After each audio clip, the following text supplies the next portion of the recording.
Hello বন্ধুরা, সাথে আছি মোহাম্মদ মহসিন রেজা। আজকে একটা কন্ট্রোভার্সিয়াল ইস্যু নিয়ে কথা বলতে আসলাম আপনাদের সামনে। আপনারা সকলে অবগত আছেন, গতকালকে আমি একটা প্রশ্নের উত্তর দিয়েছিলাম যে সিপিরা কোনো প্রকার অ্যান্টিবায়োটিক লিখতে পারে না বা দিতে পারে না পেশেন্টদের।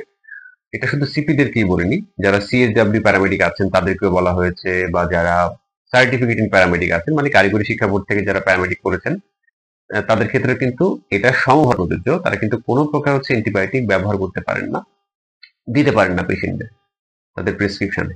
তো এইখানে এই ভিডিও পোস্ট করার পরে অনেক প্যারামেডিক ভাইরা আমাকে মানে মেল করেছেন, তারপর আমার হোয়াটসঅ্যাপে নক করেছেন যে তাহলে কি দিয়ে চিকিৎসা করবো, তাহলে তো পেশেন্ট ছুটে যাবে, আপনি কিভাবে করেন, হ্যাঁ এই হ্যান ত্যান অনেক ধরনের কথাবার্তা।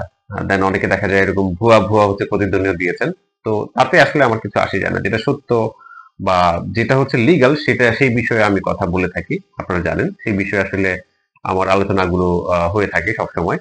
তো এখানে মানে সত্যি কথা বলতে এই যে প্যারামেডিক যে কোর্স গুলো মানে ফার্স্টের দিকে তো সার্টিফিকেটিং প্যারামেডিক এই কোর্সটা ছিল 2005 সাল থেকে। আহ, কারিগরি শিক্ষা বোর্ড এই কোর্সটা চালিয়েছে, 20 সালে এসে বন্ধ হয়েছে। দেন এই নার্সিং অ্যান্ড মিডওয়াইফারি কাউন্সিলের যে কোর্সটা যেটা হচ্ছে কমিউনিটি প্যারামেডিক, সেটা কিন্তু 2015 সাল থেকে রান করেছে। দেন 18 সালে এটা অনুমোদন পেয়েছে। তো এই যে 18 সাল দেন 20 সাল এই পর্যন্ত কিন্তু তারা মানে প্রেসক্রাইব যে করতে হবে প্যারামেডিককে, এরকম কিন্তু কোনো নীতিমালা আসেনি। ঠিক আছে। 20 সালে যখন করোনা আসলো, দেন এটার দেখা যায় নভেম্বরের দিকে স্বাস্থ্য ও পরিবার কল্যাণ মন্ত্রণালয়ের এই কিছুটা সিল ছাপ্পর মেরে এই স্বাক্ষর টাক্ষর দিয়ে আপনার একটা লিস্ট প্রকাশ করলো। এটা আমি প্রায়ই দেখাই, লাইভে দেখাই। দেন আপনার আমার চ্যানেলে খুঁজলে পেয়ে যাবেন যে এই মানে সিপিদের যে লিস্ট আছে, মেডিসিন যে লিস্ট আছে সেটা ওরা ব্যবহার করতে পারে। দেন এটা কোত্থেকে অনুমোদন পাওয়া, এই বিষয়ে আমি অনেকবার কথা বলেছি, কারণ এটার নির্দিষ্ট কোনো সোর্স পাইনি। এটাও জানি না যে ওই সময় যারা এটার মধ্যে এরকম স্বাক্ষর করেছেন বা যাদের সিল আছে তারা ওই সময় অ্যাকচুয়ালি কর্মরত ছিলেন কিনা, সেটা নিয়েও কিন্তু প্রশ্ন আসে। তো এই যে এখন প্রশ্ন করতে পারেন তাহলে আপনি মানে কিভাবে শিওর হলেন যে মানে এটা মানে সিপিদের জন্যই প্রণীত। আসলে ওইভাবে আমি বিচলিত হইনি। এটার কারণ বেশিরভাগ মেডিসিন গুলি ওটিসি। ওটিসি মানে ওভার দ্য কাউন্টার ড্রাগ, যেটা 2023 সালের ওষুধ এবং কসমেটিক্স আইন এর আপনার দেখা যায় সেকশন 40 তে স্পষ্ট উল্লেখ আছে যে ওভার দ্য কাউন্টার ড্রাগ কিন্তু মানে মেডিসিন যেগুলো আপনি রেজিস্টার চিকিৎসকের পরামর্শ ছাড়াই কিন্তু ব্যবহার করতে পারেন, নিতে পারেন। আপনি দেখা যায় একজন সাধারণ মানুষ হলেও আপনি ফার্মাসি থেকে এমনি কিনে নিতে পারেন। ঠিক আছে। তো সেই ক্ষেত্রে এটা প্রেসক্রাইব করা না করা সমান। তারপরেও প্রেসক্রিপশনের ব্যাপারটা বা সিপিরা যে প্রেসক্রিপশন করবে এই ধারণাটা কিন্তু আসছে 2020 এই যে নোটিশটা তারা দিল স্বাস্থ্য ও পরিবার কল্যাণ মন্ত্রণালয় থেকে, এরপর থেকেই কিন্তু এই যে প্যারামেডিক্যাল প্রেসক্রিপশন করবে কিনা সেই বিষয়ে কিন্তু একটা মানে ইস্যু শুরু হয়ে গেল তখন থেকেই।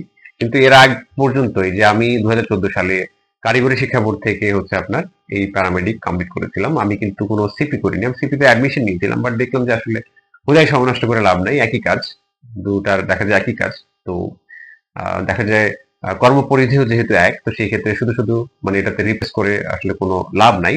তো এখানে আমি যে এই যে মানে অ্যাজ এ প্যারামেডিক প্র্যাকটিস করছি, তো সেখানে শুরু থেকেই কিন্তু আমাদের ওরকম কোনো এরকম প্রেসক্রিপশনের কোনো রাইট ছিল না। ঠিক আছে।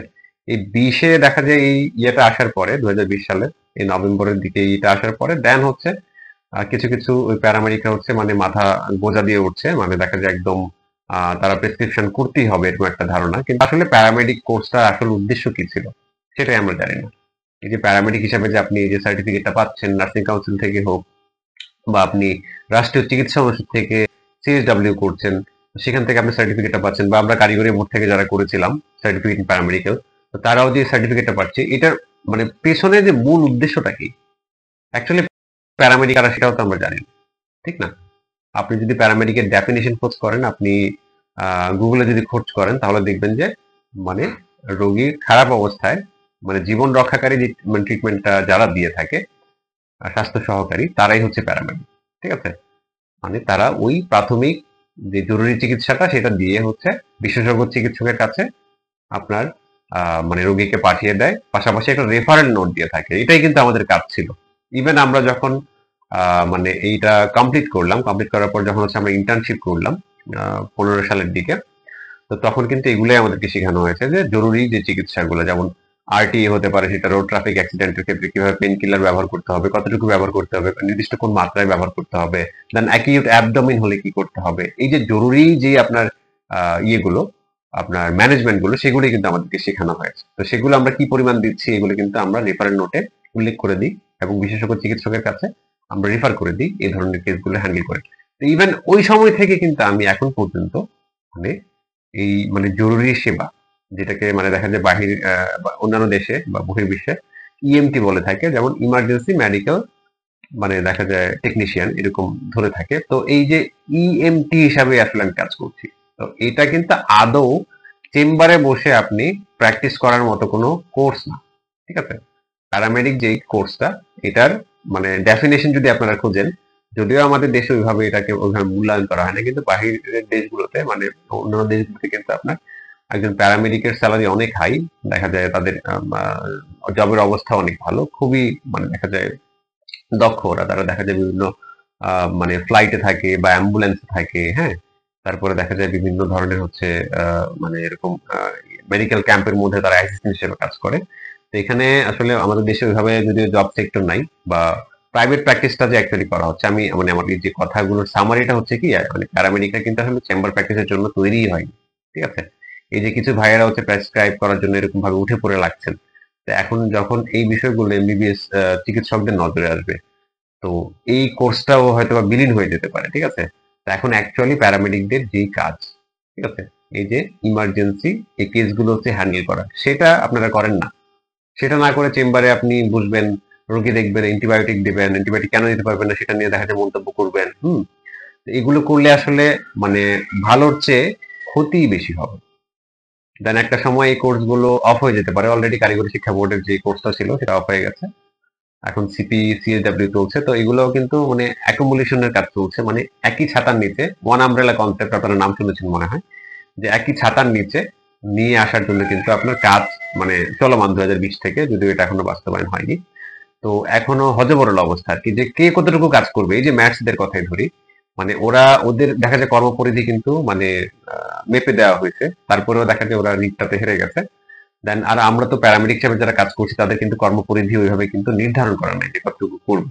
তারপরেও স্কোপের মধ্যে থাকুন, মানে আপনার যে পরিধি সেটার মধ্যে থাকুন, মানে যেটা দেয়া আছে আর কি, যে সিপির যে মেডিসিন লিস্টটা দেয়া আছে সেটা অনুযায়ী আপনারা কাজ করুন, সেটা অনুযায়ী আপনারা প্রয়োজনে প্রেসক্রাইব করুন, যেহেতু লেখা আছে।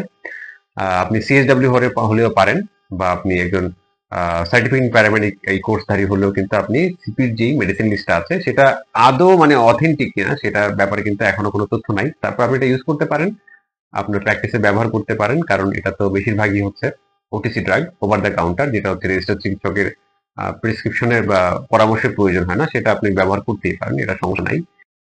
বাট প্যারামেডিক হিসাবে কিন্তু আপনার মূল কাজ হচ্ছে ইমার্জেন্সি যে ট্রিটমেন্টটা পেশেন্টদেরকে দেওয়া হয় সেটাই, ঠিক আছে? সব কথার শেষ কথা হচ্ছে এটাই, যে আপনারা এই যে এই মানে অ্যান্টিবায়োটিক লেখার জন্য হচ্ছে মানে উঠে পড়ে লাগবেন না, কারণ ম্যাথসটা যেমন হচ্ছে নিজেদের অস্তিত্ব বিলীন করে দিয়েছে, সেভাবে কিন্তু আপনারাও আপনাদের নিজেদের অস্তিত্ব বিলীন করে ফেলবেন যদি এই ধরনের কর্মকাণ্ড মানে চালিয়ে যান। আশা করি বুঝতে পেরেছেন। তারপরে দেখা যেত কারো কোনো প্রশ্ন থাকলে কমেন্টেই হচ্ছে, এই কমেন্ট সেকশনেই কমেন্ট করেন, আমি এখান থেকে রিপ্লাই দেওয়ার চেষ্টা করব। দয়া করে কেউ ফোনে বা হোয়াটসঅ্যাপে কোনো প্রশ্ন ছুড়বেন না, এখানেই আপনার প্রশ্ন থ্রো করতে পারেন। তো সকলে ভালো থাকবেন। আল্লাহ হাফেজ।